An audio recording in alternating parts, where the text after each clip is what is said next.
ए सखी हमरा गोद में लइका ना होता तो एमे हमार कवन कसूर बा हो। हो ए सखी तोहरा के सासू जी बाजिन कहतड़ी सैया जी भी मार के भगावता ने तनी दर्दनाक सोहर गीत गावन बाजिन के। अरे सासू मारे तनवा ससुर घर से भगावेले, सासू मारे तनवा ससुर घर से भगावेले, बजनिया के नाम धोई के सैया गरियावेले, बजनिया के नामवा धोई के राजा गरियावेले।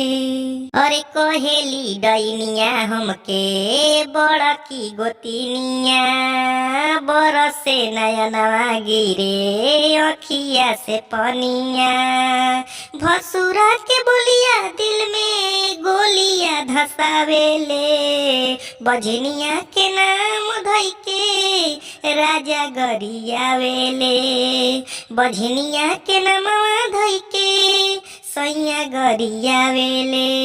अरे खाली बाया चरवाए गो लाला ना के बिना हो, मुश्किल भइल बाटे घरवा में जीना हो, छोटा को देवरो घर से मारी के भगावेले, छोटा का देवरवा घर से मारी के भगावेले, बजनिया के नाम धई के सैया गरियावेले।